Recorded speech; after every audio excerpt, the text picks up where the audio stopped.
కార్మికుల ఐక్యత వర్ధిల్లాలి, ఐక్య పోరాటాలు, ఐక్య పోరాటాలు. సిఐటియు ఆవిర్భావ దినోత్సవం సందర్భంగా బిల్డింగ్ అడ్డా మీద జెండావిష్కరణ కార్యక్రమం చేపట్టాం.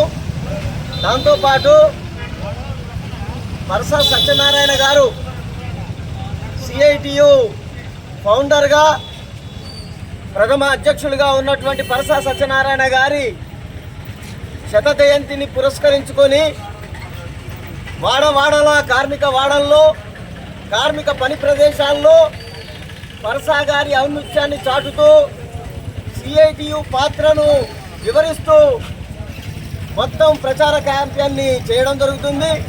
ఈరోజు సిఐటియు ఐక్య పోరాటాల ద్వారా అన్ని కార్మిక సంఘాలని, అన్ని రంగాల కార్మికుల్ని ఐక్యపరిచి ఐక్య పోరాటాలు నిర్వహిస్తూ అనేక సమస్యల పరిష్కారం కోసం ఈరోజు సిఐటియు ముందు పీటిన ఉండి పనిచేస్తున్నటువంటి పరిస్థితి ఉంది.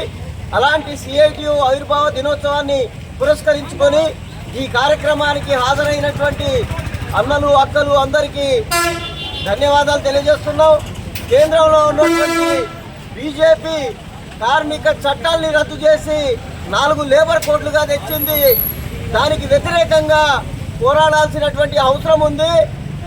అట్లాగే మన కార్మిక హక్కుల్ని మనం సాధించుకోవాల్సినటువంటి అవసరం ఉంది. ఆనాడు చికాగో అమరవీరుల స్ఫూర్తితోని 1886 నుండి తెచ్చుకున్నటువంటి చట్టాల్ని, బ్రిటిష్ కాలం నాటి చట్టాల్ని ఈరోజు నరేంద్ర మోడీ వచ్చి ఆ చట్టాన్ని తీసేసి 4 లేబర్ కోడ్లు తేవడం జరిగింది. దానికి వ్యతిరేకంగా పెద్ద ఎత్తున సిఐటియు ఉద్యమిస్తుంది, పోరాటం చేస్తుంది.